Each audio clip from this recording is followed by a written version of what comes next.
Every one of us right now could get depressed. Piece of cake. All we have to do is focus on all the tragedy that's happening in the world right now, even little pieces of it. Children that are dying right now of starvation. We can make pictures in our head of those bloated stomachs, hearing the cries of babies just as they pass off into death, seeing flies eating their flesh. How's that for graphic? At the same time, every one of us could be an absolute total pleasure. Interrupt that pattern of the picture you're looking at and think of something that could create total pleasure. And you know what? There are a zillion things.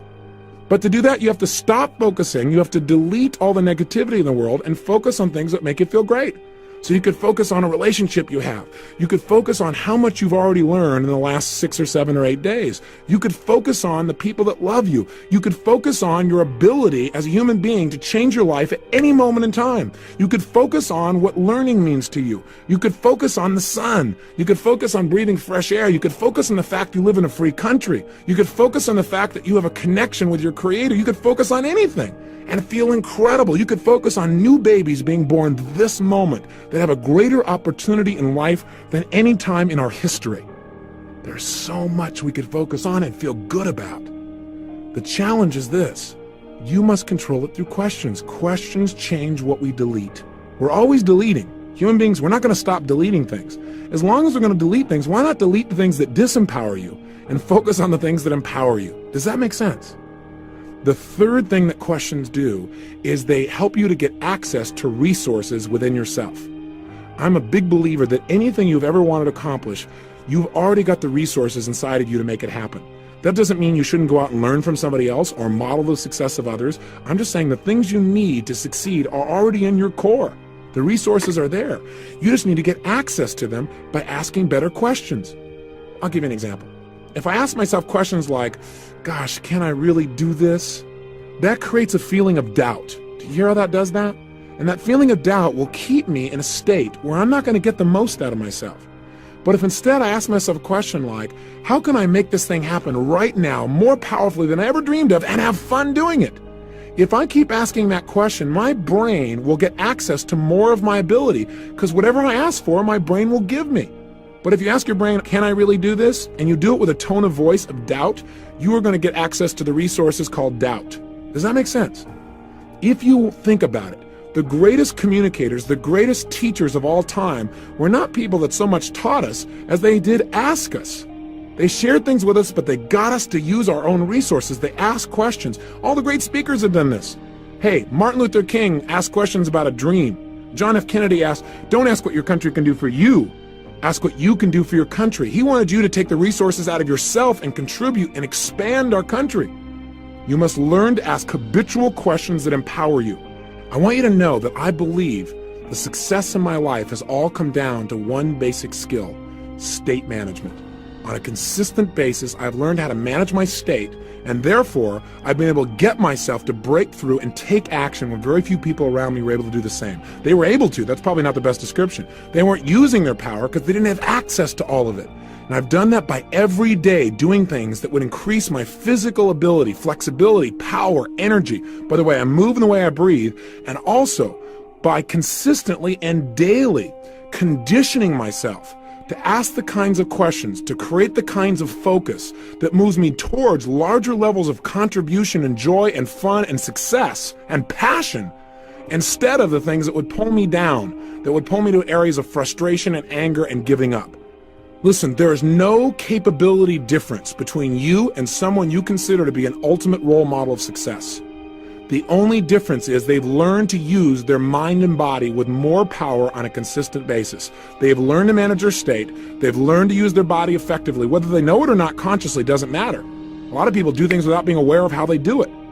And they've learned to control their mental focus. Remember, whatever we concentrate our focus on consistently and strive to learn from and make new distinctions about, we will get great at. I don't care what it is. If you focus on it daily and you strive to be better, you're going to make little distinctions that'll make you more and more effective every single day. So you better decide what you want to focus on in your life and what you want to experience on a daily basis, because that's where your power is going to come from. That's where your power is going to emit from. That's the genesis of your power. I want you to know that many things that you think are impossible or difficult are only difficult or impossible because of the way you're focusing on things. You're focusing on how it can't be done, and you got to remember, Whatever you focus on is what you get. So if you focus on how it can't be done, you are absolutely right. And no one's going to prove you wrong. So why not focus on what's possible and create that? I mean, that's how I created things like the Firewalk seminar. All I did was hold a new level of possibility. Instead of focusing on how it couldn't be done or how it was a terrible thing or something like that, I focused on, hey, this is an incredible example of possibility. And if other people can do it, my focus and my question is, if they can do it, then how can we do it? How can I share it with other people? How could it be used as an empowering experience that's a lot of fun? I did the same thing with teach people wood breaking. I teach people how to break wood karate style, not in 2 years, but in about 20 minutes. Again, not to make them this powerful person, but to show them that by simply changing their mental focus, by controlling their physical, emotional state, and by modeling someone's success, that they can get results in 30 minutes that takes most people 2 years. And they have what we call a breakthrough, literally. I want you to know that you have every right at any moment in time to feel lousy, to feel bad, to feel sorry, to feel hurt. I am not saying by this tape program that you should never be disappointed or frustrated or angry or anything else, because all of those emotions have their place in their proper proportion. Hey, some of my greatest frustrations or angers or upsets are what have driven some of my greatest successes, because it's made me search for more. But see, what's interesting is the pain drove me, but what changed me from other people who just gave up is I asked better questions. I found a way to say, what can I learn from this? How can I grow from this? How can I expand from this? What can I take from this experience that'll empower me? What can I learn from this so I never have to experience it again? And by asking empowering questions, how can I take advantage of this? What's the actual benefit in this situation that I probably hadn't noticed? I began to find benefits. Whereas other people said, why did this happen to me? Why does this always happen to me? Why did you do this to me, Lord? How come I'm not smart enough to pull this off? Why do I keep self-sabotaging? See, that's the difference between success and failure. So I want you to know, I'm not saying you can't feel bad. I'm just saying when you're done feeling bad, here's how to change. And you may not want to spend quite so much time feeling bad in the future, because feeling bad is based on focus. If you change your focus, you can feel good instantly, right now, at this moment now. So let me ask you a few questions. And what I'd like you to do for your homework is design some questions. Every morning in my life, I wake up and I ask myself questions. Now, the truth is you already do this too. The only problem is you're not doing it consciously. Think about it. When you're shaving, are you thinking and talking to yourself? Know that the process of thinking is nothing but asking and answering questions. You're doing it constantly. That's where your thoughts come from. Think about it. Now you might say, well, no, that's not true, or yes, it is true. If you said no, it's true, or yes, it is, it's because you asked yourself the question, is that true? Or something like it. See, some of the questions you ask are subconscious. Your brain is deciding all the time. If I get in this car, if I turn here, what's going to happen? Is that car coming too close or too far? You're asking questions constantly, subconsciously, but you're also doing it consciously. When you're shaving or putting on your makeup or shampooing, you're asking questions. But it might be questions like, God, why do I always have to do this? Why do I have to go to work today? Think about the kind of states that those questions create. And what would be some more empowering questions like, what could I do today that would make today more fun than ever before? What could I do today that would create a breakthrough in my business? What could I do today to connect more with my family members? I wonder what's going to happen today that'll make me feel total pleasure for no reason. I wonder what I'll see today that I haven't seen before. See, those kinds of questions will empower you. If you're bored, it's because you ask lousy questions. You probably ask questions like, why do I have to do this? Why do we do this all the time? Why do we always do these things? Versus looking around and saying, God, what could I notice today that I haven't noticed before? See, what could I see today that I haven't seen before? What could I smell today I haven't smelled before? See, it's called directing your computer. So here's some questions you might want to answer right now in your own mind, and notice how they make you feel. Question 1, what are you really most happy about in your life right now? What's one of the things you're most happy about in your life right now? And answer that question in your own head. What are you most happy about in your life right now? Or, if your brain goes, nothing, what could you be happy about if you wanted to be? If you ever ask a question to yourself and somebody says, well, I don't feel that way, or I don't think that way, say, I know you don't, but if you did, or if you could, what could you feel happy about right now? Think about it. Have you thought of something? Well, good. Let me ask you a question. What about that makes you happy? Third question. How does that make you feel? Really allow yourself to feel it. Don't just go, well, it makes me feel happy. Feel the feelings. What else are you really happy about in your life right now? Think of a second thing. What else are you really happy about in your life right now?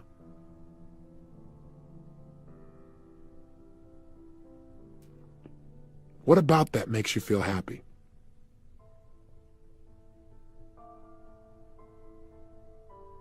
How does that make you feel? Here's the second question for you. What are you really excited about in your life right now? What are you really excited about in your life right now? Answer the question in your mind. Think about it. Or what could you be excited about if you wanted to be excited about something? Think about it. Oh, come on, you got more things to be excited about. Think.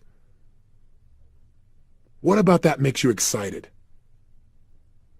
Why does that make you excited? How does it make you feel? What else are you excited about in your life right now? Come on, what else? What else are you really excited about in your life right now? Or could you be excited about if you wanted to? How does that make you feel? Here's a third question for you. What are you really grateful for in your life right now? What are you really grateful for in your life right now? What are some of the things you're grateful for, or what could you be grateful for if you wanted to be? Answer the question honestly. How does that make you feel? And I want you to notice, do you feel a state change as you answer these questions from where you were a few moments before? That's it. So you can change your state instantly, and you can make yourself feel great. There's so much to feel grateful for. Hey, if you want my formula for wealth, it's real simple. Live every day in an attitude of gratitude. See, the more you feel like you have, the more you'll experience in your life, and the more you'll be willing to give. See, make sure that you're always trying to give more than you take back, and feel grateful for everything you have, and you will be wealthy beyond your wildest dreams. But you got to control your focus. Let me ask you another one. What are you really proud of in your life right now? What are you really proud about in your life right now? Or what could you be proud about in your life so far? What are some of the things?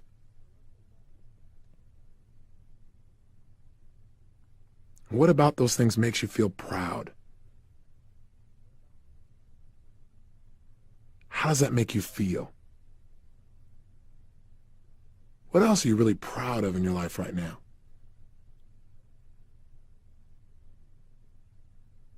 How does that make you feel?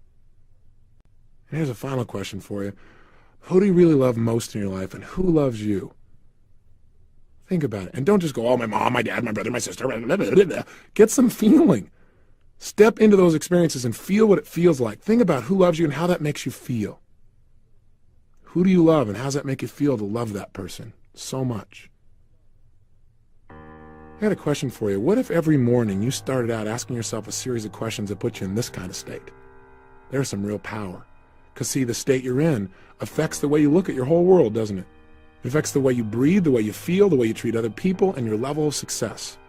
See, a lot of people teach in life, do a bunch of affirmations. Go, I'm happy, I'm happy, I'm happy, I'm happy, I'm happy, I'm happy. And then your brain goes, BS, right? Now, if you do affirmations long enough, they may work because your brain may get bored and say, well, why am I happy? At which time it'll search your brain for an answer, and then all of a sudden you'll feel happy. That's what happens when you do affirmations. Or if you go, I'm happy, I'm happy, I'm happy, I'm happy, I'm happy, and you really create the physiology of happiness, you know what I mean by that? By using your voice that way, then what you've done is the affirmation didn't do it so much as putting your body in that state. So affirmations are great. But what I want you to know is questions are even more powerful, because now you have a reason to be happy. You're not just jumping yourself up and running around with what I call a permagram, where people go, why are you happy? And go, I don't know, but it feels good. It's better to have all these reasons. So every morning you stack more reasons to be happy. You come up with more reasons that you're proud, more reasons to be grateful, more reasons to feel excited about life, more feelings of love. If you stack those every day, you literally anchor them in your nervous system. This is part of what I call destiny technologies, controlling your state through asking yourself effective questions. This is the power of focus. And here's your exercise. Pull out your success journal. And right now, I want you to write down 5 questions. After you've designed these 5 questions, what I'd like you to ask yourself to do is this. First of all, let me ask you this. If every single morning you got up and asked yourself 5 custom-designed questions that put you in peak states, and they gave you lots of reasons to feel phenomenal, so you weren't just some guy out there again just babbling about how excited you are without any reasons for it. I'm not talking about being somebody who's just all pumped up for no reason. But if every day you came up with lots of reasons and felt these powerful emotions, what would that do to the quality of your life? What would that do to your days? Would it be worth developing some new habits? If your answer to these questions is yes, then I'd like to challenge you to do something. I'd like you to develop a new habit, one that will literally condition your nervous system to associate powerful emotions with waking up in the morning. Wouldn't that be nice? Here's what I want you to do if you're willing to take on the challenge. For the rest of this program, approximately 22 more days, each morning I want you to answer those 5 questions. And every time you answer them, you got to create some feeling. So if one of your questions was, what am I most excited about in my life? You got to come up with at least 2 different answers, and you got to think about why you're excited and how great that makes you feel. And you got to actually feel the answer to the question. 2 answers to each of your 5 questions each morning. Again, this is not added work. You're already asking questions. You just may be asking questions like, oh gosh, why do I have to get up at this hour? That may not be the best question to ask when the alarm goes off. Maybe you want to install a new one that empowers you. Would you be willing to do that for the rest of this 30-day program? Now, I don't want you to do this for the rest of your life because you might get addicted to feeling excellent for the rest of your life, and gosh only knows what would happen to you then. So don't go any longer than these 30 days, for sure. But at least for the 30 days, would you be willing to try it? Okay, then go for it. So you know your assignment. Design 5 questions that'll get resources out of you and make you feel phenomenal each day, that'll make you get access to your real power and ability every single day. Also, I want to say to you, please use your success journal to write down each day a little bit about what's happening to you. What are you noticing? Have you already begun to notice that your attitude has changed, obviously, but also have you noticed that maybe you're willing to take some chances, that you're being more decisive, that you're taking some actions, you've been maybe more powerful in some of your communication? Have you decided maybe to take some actions like lose weight or stop smoking and you're in like day 3 or 4 of that? Or are you just feeling better about the possibilities of your future? In other words, each day, you might want to just keep a journal. Jot down a couple of key ideas about what you learned that day or what you're experiencing in your daily life besides this program. I've kept journals for years because I believe that if my life is worth living, it's worth recording. And for me, what journals are is a way to go back and notice my growth. See, because otherwise what happens for a lot of us is we get caught up. But if you have a journal, you can look and see how you've grown in your development and your ability and where you are in your life. In addition, your journals are things that you can give later on to your children. Someday they can look back and learn from the lessons you've learned in your life. So they're invaluable.